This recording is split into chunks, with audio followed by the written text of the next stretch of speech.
आपने बात की, इसका शुक्रिया। तो मैं बिल्कुल आम लोगों से, क्या नाम है आपका? हरिओम शर्मा। कहाँ के रहने वाले हैं? बस इदारापुर दिल्ली के। दिल्ली के। अरे एक मिनट रुक जाओ यार, मैं ये कह रहा हूँ कि मैं आया हूँ ये जानने आम लोगों से, चुनाव हो गया 3 चरण का, आपको क्या लगता है क्या होने वाला है? लगता है जी मोदी जी जीतेंगे।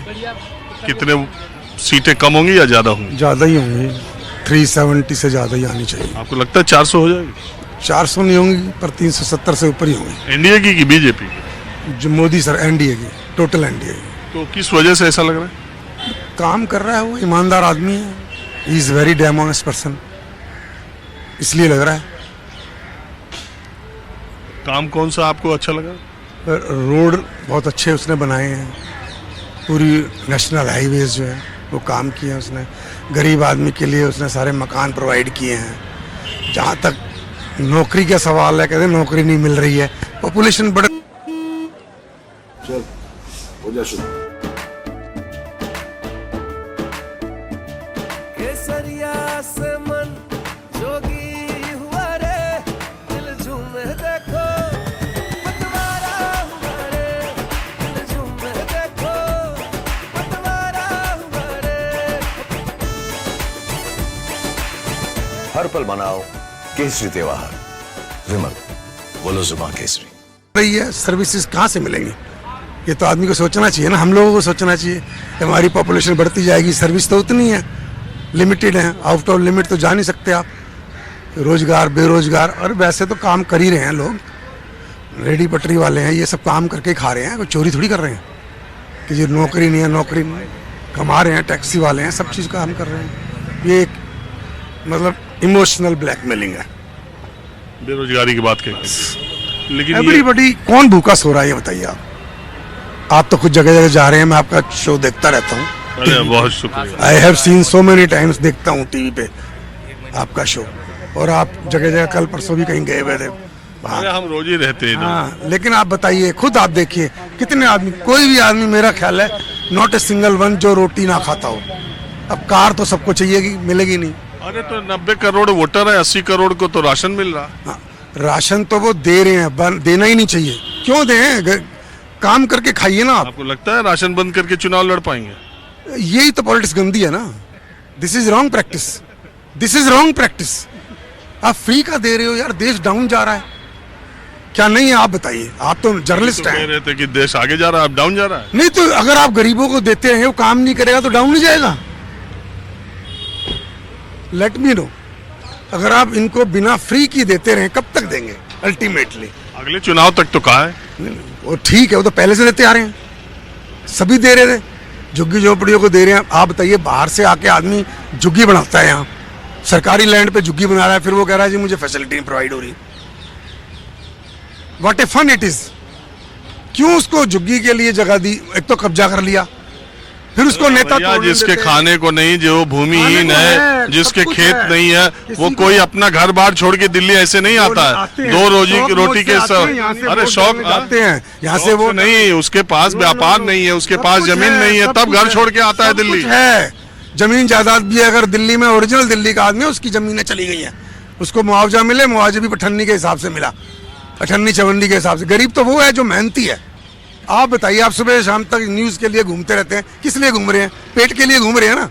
बिल्कुल, तो फिर हर आदमी घूमे। मैं तो मैं मेहनत करता हूँ अपने काम ऐसी के लिए। मेहनत करनी चाहिए ना। फ्री का तो आप नहीं खा रहे ना, क्यों नहीं ले रहे अनाज? क्यों सरकारें दे रही? सरकार की गलती है ये, हर सरकार की गलती है, और ये परिपाटी गलत डाली है।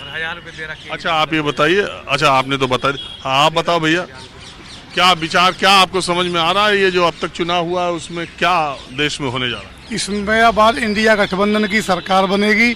अभी भाई साहब कह रहे थे कि हाईवे बना दिए, ये सब बना दिए। भैया गरीबों की जमीन चली गई, जबरदस्ती छीन ली, उनको पूरा मुआवजा नहीं दिया, ठीक है?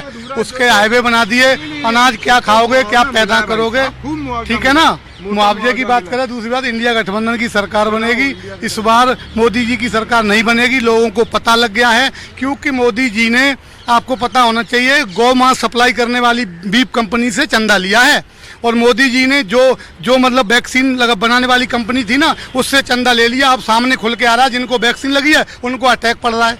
कोई बंदा भर्ती देखने जाता है, दौड़ते दौड़ते अटैक आ जाता है। बाथरूम में घुस गया, बाथरूम बैठे बैठे अटैक आ रहा है। कितने लोगों की हम लोग कितने हैं कि सबने लगे होंगे, इनको अटैक पड़ा है क्या? बेवजह मोदी जी को बदनाम कर रहे हो आप लोग। उसका बदनाम करो ना, जो असली चोर है उसका बदनाम करो। मोदी को बदनाम कर रहे हो तुम, उसका बदनाम करो ना, जो चोर है असली, जो जेल के अंदर है।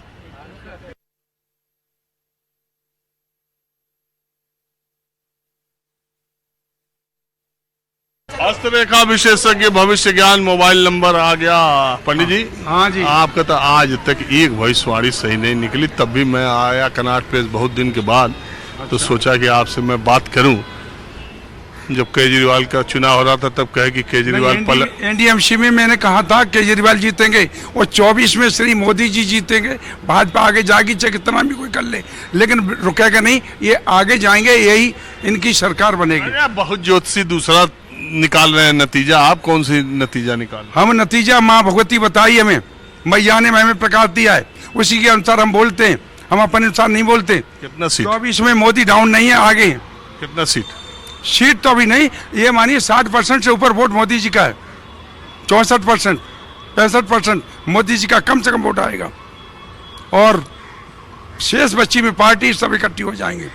मोदी जी आगे हैं, वही जीतेंगे। कुछ आता जाता आपको तो है नहीं पंडित जी, देखिए खाली 65% वोट समझते हो आप? 65% सीट कहते तो बात समझ में आती। सीट नहीं, उनका वोट आगे बढ़ेगा, 65% में आदमी जीत जाता है। 65% वोट कुछ जानते हो आप? नहीं जानते हो, भविष्यवाणी के हिसाब से बताओ। सीट की गिनती नहीं हमें याद आ रही है, वोट उनका 65% पड़ेगा, 30% वाला कहाँ से जीत जाएगा? 35% वाला, 60% वाला जीतता है। पंडित जी से मैं आते रहता हूँ, चुनाव के समय इनकी जितनी भविष्यवाणियां मैंने इनसे पूछा है, हर बार गलती आप साबित हुए। इस बार देखते हैं कि क्या हालचाल है। अंकल